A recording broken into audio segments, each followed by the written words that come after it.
Hey y'all, and welcome back. Thanks for listening. Today we're going to be diving into all things spine training. Specifically, I'm going to be talking about it in the terms of spine training after injury, but you can really use the concepts that we're going to get into for any type of spine training, like regardless of if you're injured or not. The things that we're going to be talking about are important for just like overall spine resilience. And so I don't want you to think that like because we're talking about it in the context of coming back from an injury that it doesn't apply to you, because this can definitely apply to injury mitigation and just creating a spine that is resilient and can do what you want it to do. So a couple of updates before we dive in. So it is a new month, which means, well, actually, it doesn't really correlate to that always. But this month in particular, there is a new block of training going on in the training club. And very pertinent to this topic, we are focusing on upper back and middles. So no matter if you're doing the the flexibility and contortion program or like one of the more strength-based programs in the training club, we always base our programming for these 8-week blocks off of a certain bodily movement or movement pattern or like area of the body, so that everyone is like more or less focused on the same thing, no matter what type of qualities you're working on. So even if you're doing like the strength and power program, which is much more explosivity based and like agility and things like that, you're still focused on it in the context of upper back and middles. So if you're curious what that looks like, send me a DM and I'm happy to explain a little bit further and or show you some examples of that kind of stuff. But anyway, we just started a new block this week. So we wrapped up our focus from the previous 8 blocks, and you can really join the training club at any time, but people do tend to jump in during that first week of the 8-week block just because they kind of want to be, that's how our minds work. We're like, it will be perfect. Like everyone else will just be starting. So I want to jump in at that time also. But you can really join at any time. And I really do make the blocks flow into each other so that you won't get like whiplash if you join when there's only like 2 or 3 weeks left of one block, and then you're like, oh, well, this is going to be weird. I will have just learned these exercises. It's like not everything changes every 8 weeks. It's all meant to like flow together really well so that you have that continuality. So that is going on. Also, we are getting excited for the intensive starting in March. So I know it seems like it's really far away right now. If you're listening to this episode when it drops, it is February 7th, which means that there are a month minus 4 days until applications open for the intensive. So this is my big scary thing that I offer. It is 15 weeks of training with me.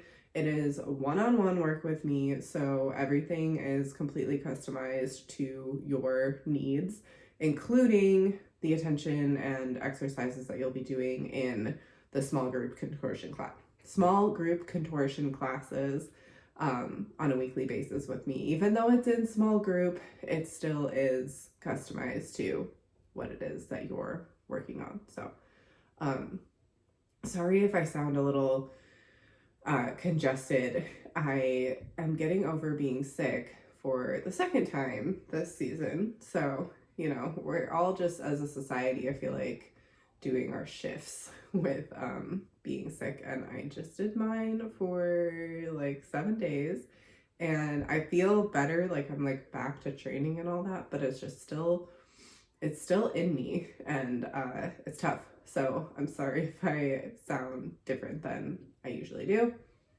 That's why.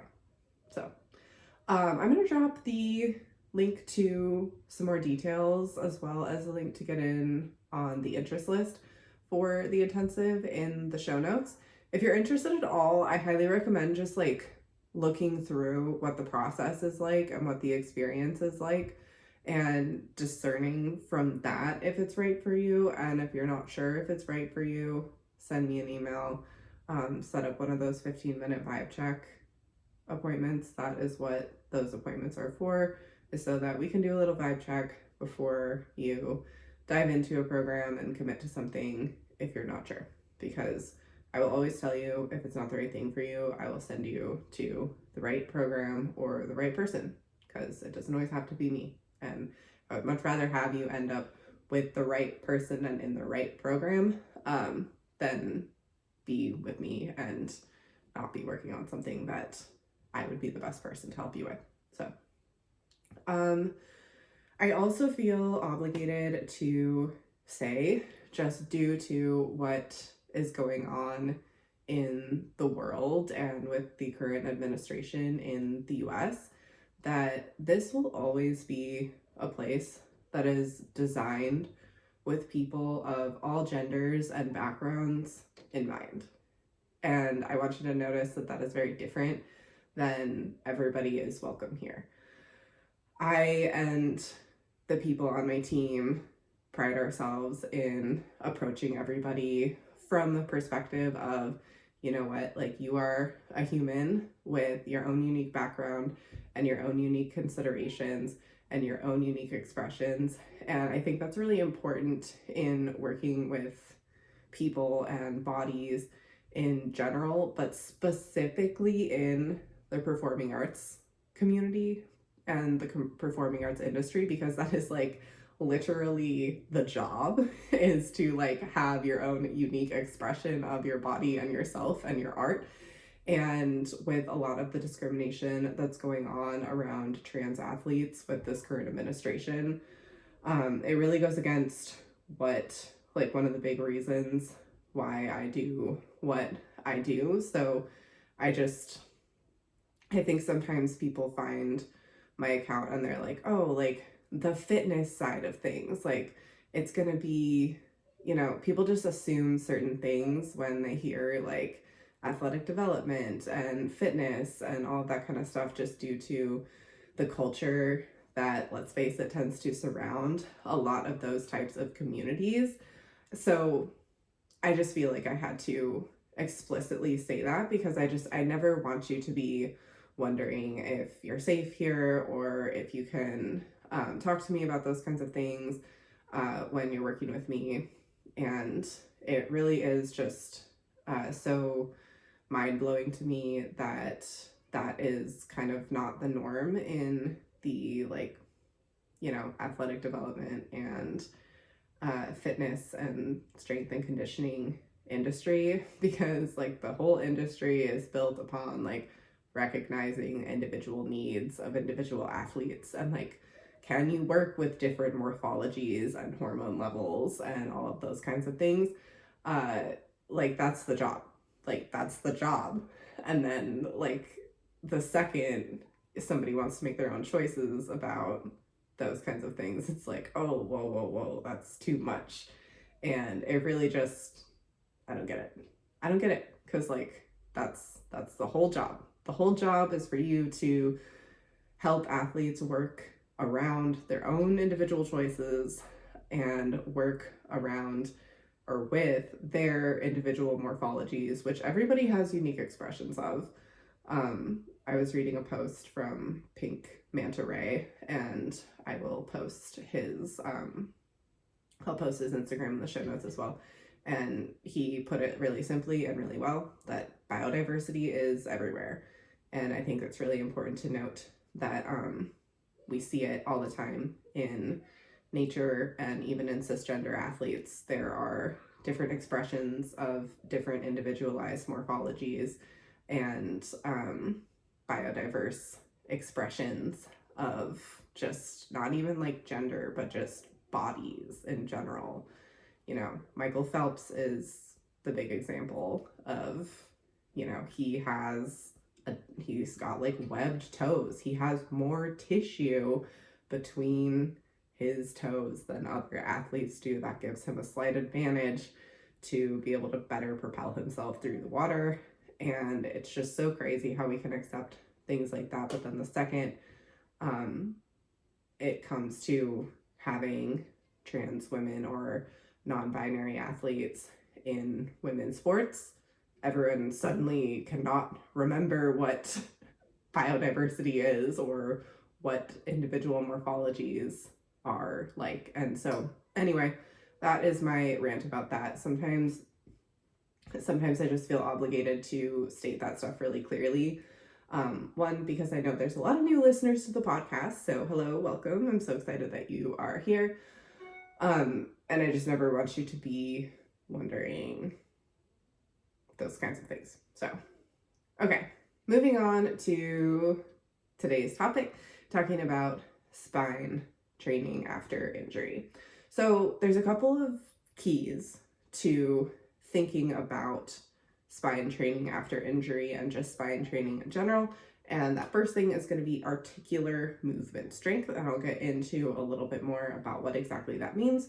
And the other thing is going to be tissue capacity, aka how much load and for how much time can your tissues handle strain. So we'll get into both of those things. And, you know, I've worked with a lot of people on issues around spine training. People who have had like spinal surgeries, people who have had spinal injuries, people who just have kind of like spinal, you know, tweaks and all that kind of stuff around the spine and the back, and like different positions are not so comfy, things like that. And there does tend to be a little bit more of a fear around this particular body part because of the stories that we tell ourselves and the stories that we've divulged from, oops, that's not the right word. The stories that we've deduced from very specific like case studies around the spine and very serious specific situations concerning the spine, we tend to morph these into stories that are not true. And there tends to be a lot of fear around when we feel things in the spine and around training the spine. And the reality is, you know, a lot of people think that because something is hurt in your spine, you're getting really close to like paralysis or like some sort of more serious injury than if it was like your finger, which is just not true. Your spinal cord is very far away from like any tissue that could get injured around your spine. Like the mechanisms that would need to become structurally damaged to paralyze you live within the thick walls of your vertebrae. And my friend was telling me, who has been through physical therapy school and has dissected the cadavers, that when they were studying the vertebrae and the spinal cord, they would drill for like a good while to get through the vertebrae to the spinal cord. Like, it is thick. And if you've seen a cadaver, you know this, and you've seen that particular anatomy on a cadaver, vertebrae are thick. Your spinal cord is very protected, and injury around the spinal tissue does very rarely equal something serious regarding like motor learning and motor capacity within your actual spinal cord and like your brain. So just putting that out there, that if you tend to get a little bit more fearful around spinal injuries and neck injuries, which is a part of your spine, you're not alone in that. It's a very common reaction to spinal flare-ups and spinal pain signaling. And it is a very different experience working with somebody who has a spine or a neck injury versus, like I was saying, like your finger. Like the energy just becomes very different between the person I'm talking to, and the energy becomes very different in the conversation when we're talking about that versus anything else. So something to think about and just something to notice within yourself when or if you feel tweaks or pain signaling around the spine. Okay, that first thing that I was talking about, the articular movement strength, is going to be your spinal control. So if you're a pole dancer or a dancer in general, you've probably done like those body waves, right? It's part of like when you go to a pole foundations class, it's like the first thing that you learn. So you probably already have a somewhat of a grasp on spinal articulation and being able to control this stuff, but I want to go a little bit deeper with it, because this is actually the skill that you're going to use not only to pull yourself into more flexible shapes in your flexibility training, but also to better talk to the particular part of your spine that is sending the pain signals, and be able to better move that stuff around and feel a better sense of control of that area and be able to rehab it a little bit more quickly. So spinal articulation is really just the ability to move each individual vertebrae on its own, independent from the rest of the spine. So you might be saying, well, yeah, I can sort of do that with body waves, but I can't like move each individual vertebrae. That's impossible. And I will say that this is something that is very challenging. One question that people ask me a lot when we're talking about particularly upper back training, but kind of spine training in general, is like, what am I contracting? Like, where am I really even supposed to be squeezing when it comes to back bending? And again, particularly with the upper spine, because that's the piece of our spine that tends to be more in lordosis, or excuse me, kyphosis versus lordosis. Lordosis being the sort of the way that our lumbar spine is situated, and it's curving towards the belly button, versus kyphosis is more what our upper spine is doing, curving away from the heart. So it's more hunchy. So kyphosis equals hunchy. And the upper spine naturally is doing that more than the rest of the spine. So how do we actually contract the tissues that are going to pull us away from that kyphosis? It's not the spinal erectors, or rather, it's not all the spinal erectors. You're probably really good at contracting your spinal erectors already, and those muscles move our spine on a more global level, right? They're the spinal erectors. They're there to erect the spine, so that means move us into spinal extension and or just like keep the spine erect. And that is going to be very different than contracting the paraspinals. Those are more of our detail movers. So we've got global movers and detail movers. Those paraspinals are those tiny individual pieces of tissue that connect each vertebrae to the next one. So there actually is a deeper layer of tissue than just the spinal erectors. And I think that's really important to note, because sometimes when we're training active flexibility, like we're doing, you know, those like active cobra lifts that we've all done, and we're like, okay, I feel my spine working. Like, these must be the same muscles that should be pulling me into like my deeper back bend, which is not necessarily true. That's a piece of what's going to get you there initially, but what's going to allow you to feel more in control and get that deep bend, specifically in the upper back, is those paraspinal tissues. So why is this so fucking hard? Because we have a smaller mind map of these tissues in our brain, because they're just smaller tissues. It's kind of like how if I ask you to flex your foot, like, you can do that. You can probably do that pretty easily. But if I ask you to simply flex your middle toe and keep the rest of them relaxed, that is much harder. Not necessarily because it's like, oh, you're not meant to move those tissues. You are meant to move them. It's just that we have a smaller, mechanoreceptors in our brain to those tissues, just due to the size of the tissue itself. So each piece of your body has a little map in your brain. And that's where motor control comes from. That's where contractile force comes from. That's where, you know, initiating all of that stuff comes from.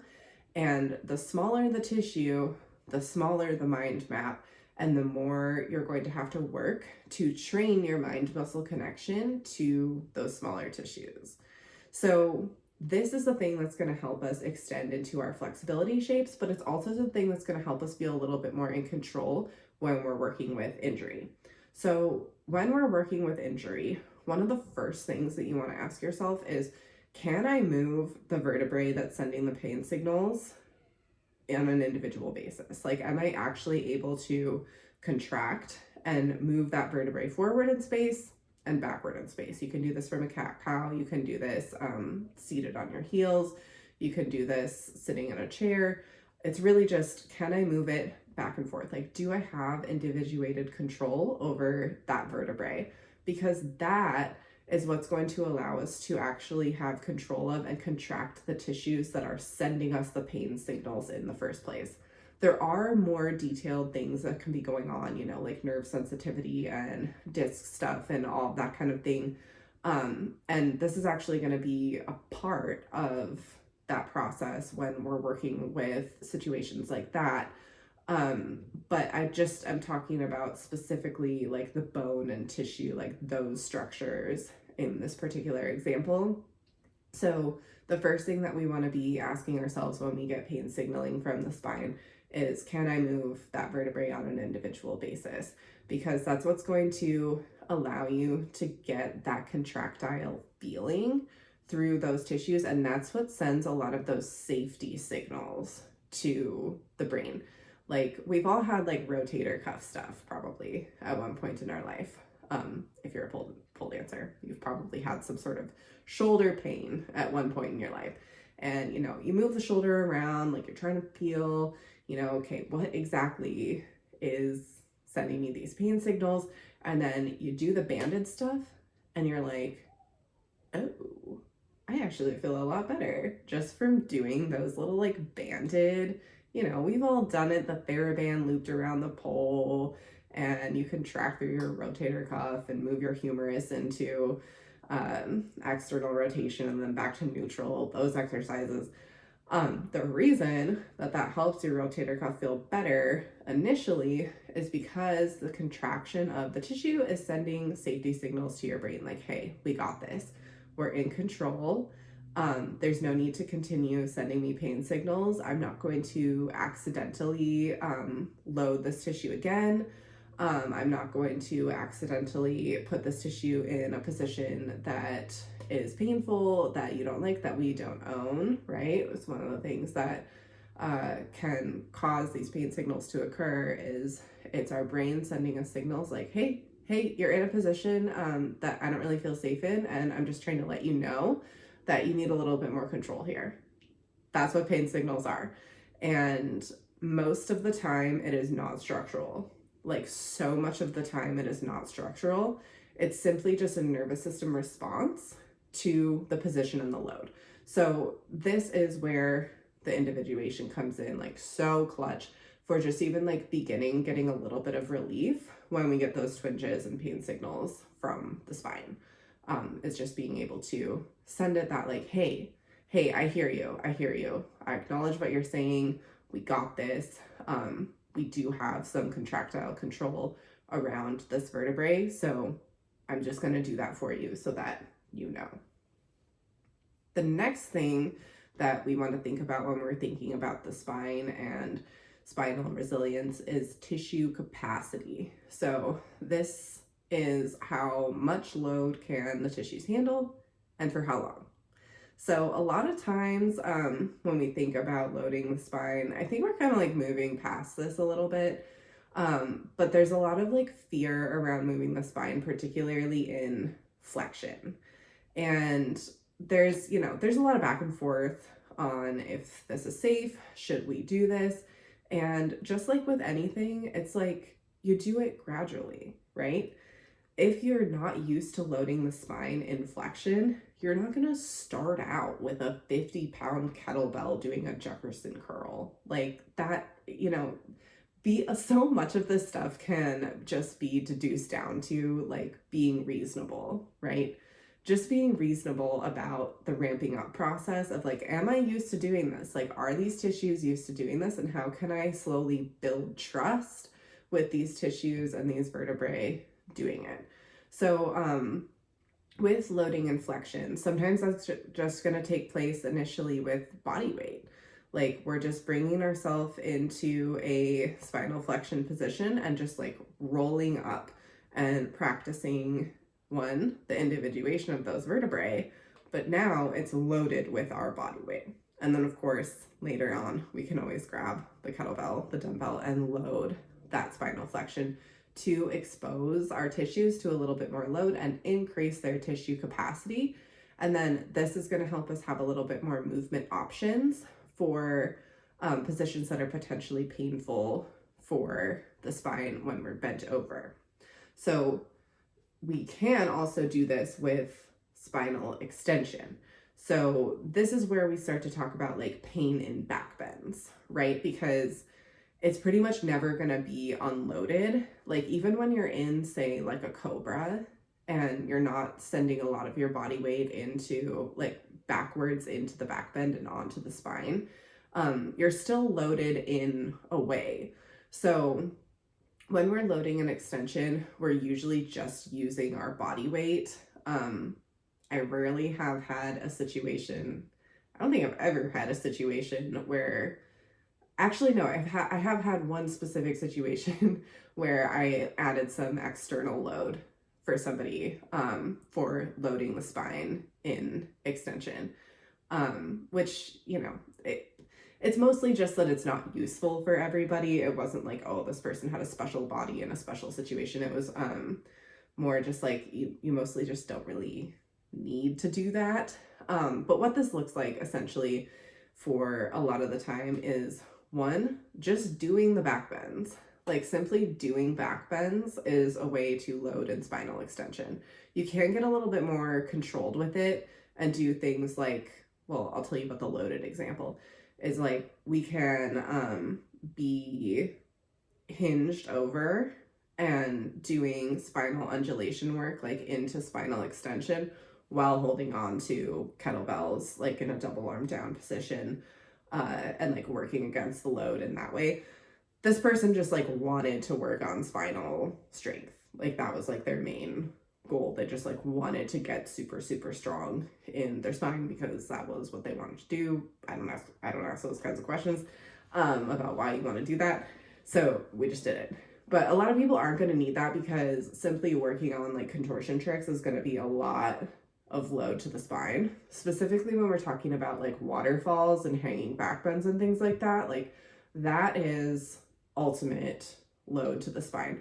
And there are ways to progressively overload this and get a little bit more control with how you're loading the spine. So always using like an assist. If you're not used to loading the spine backwards, use the wall, use a partner, hold on to a band, something like that, so that you're not dumping. You know, we've all heard that word when it comes to spinal training, so that you're not like dumping into one spot into your spine, and you are purposely like loading each individual piece of your spine.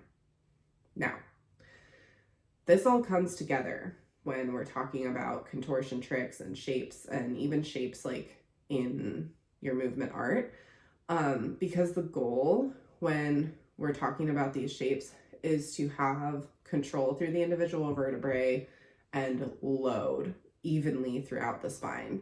So for example, when we're coming back into our, say we're walking our hands down the wall in a waterfall, you want to be pushing each individual vertebrae away from the wall when you're reaching back. And that's where those more controlled exercises of where we're training that spinal individuation can be super helpful, because that's where the dumping happens and we hinge back into just one particular part of our back, and we're stealing range from a spot that could have really performed really well for us if we were just able to have the awareness and have that mind-body connection to use those vertebrae, which is usually the problem. It's just we don't know how to use it. It's not that like the rest of your back, well, it turns out that the rest of your back is not as flexible, but it's really a result of just like not having that control. And that's where pain signaling happens. That's where overload to one particular piece of the spine happens. And that's where fear happens with reintegrating back into tricks and shapes, because you're like, well, I don't really have control over which part of my spine gets load, and my spine isn't used to load. So, like, of course you're scared. That makes sense. And then, you know, with the other stuff we talked about with spine work in particular, it just gets exacerbated with the spine work in particular, just can be a little bit freakier.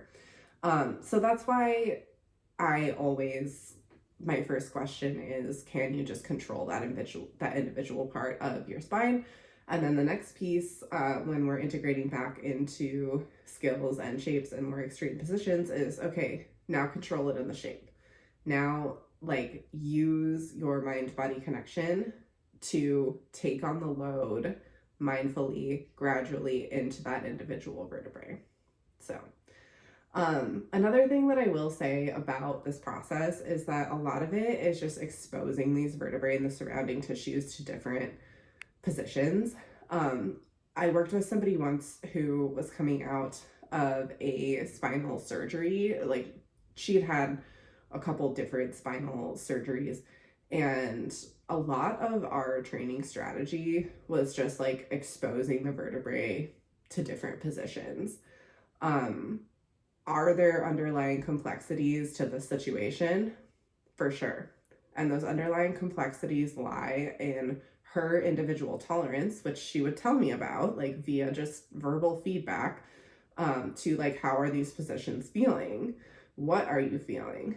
Are you feeling like you could take on a little bit more? And then from there, creating more opportunities for us to, in a really controlled environment, expose the spine to different positions.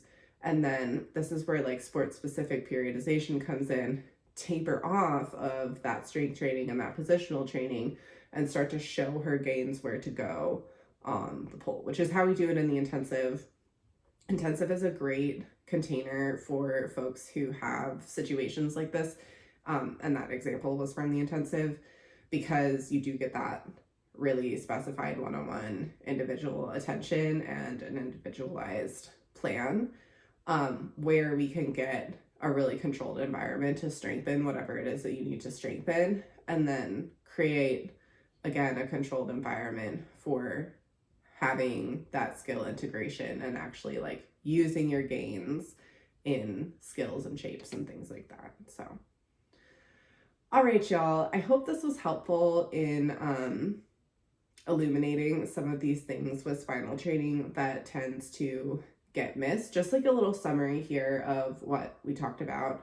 The two keys are going to be that articular movement strength and the tissue capacity. And a lot of the articular movement strength comes from where are we supposed to be contracting and just like building that connection. Inevitably, this happened in the training club last week during our group check-in. I presented a new upper back exercise that we were going to be doing, and like without fail, I see concerned faces rushing to the screen, rushing to the unmute button to say, oh my God, I don't feel this. So like right after I present it, it's like I always like to say, hey, I know that there are some of you that probably did this and we're like, I don't feel anything. Is there something wrong with me? No. We just don't typically train anything that detailed when it comes to the spine. So if this is new for you, it's just going to take some time. Like, your body hears you trying. Your body hears you trying to do this stuff. And eventually, like, the more you carve out that pathway, that neural pathway, the more, like, the wider the path is going to be for you to walk down and individually control that stuff. So I guess that was kind of adding a little bit more color and not so much a wrap up. But anyway, the other thing that we talked about is the tissue capacity and the importance of exposing our spine to load, because we're going to expose our spine to load in our sport and in life. And both of those things compound with each other and create overall strain to the tissue. So we need to be able to expose the tissue to load so that it's not surprised and it's not sending us those kind of like panicky pain signals that it tends to do when we expose it to positions that it's unsure about. So, All right, y'all. Thank you so much for listening. I love talking about this stuff with y'all, and I seriously, seriously, seriously have so much gratitude for y'all that listen to the podcast and engage with the content on Instagram and ask questions and all that kind of stuff. I love to hear what you think about all of this stuff, and that's really the awesome thing about our community is that we all are movement nerds and we all like love this stuff, and it just really means a lot to me to be able to talk about it with people who like also give a shit about it, because not everybody does, and that's what makes my job so awesome. That's what makes this community so awesome. So all right, y'all, if you know somebody who this episode might help, I encourage you to share it with them. And in the meantime, I will catch you in the next episode off stage.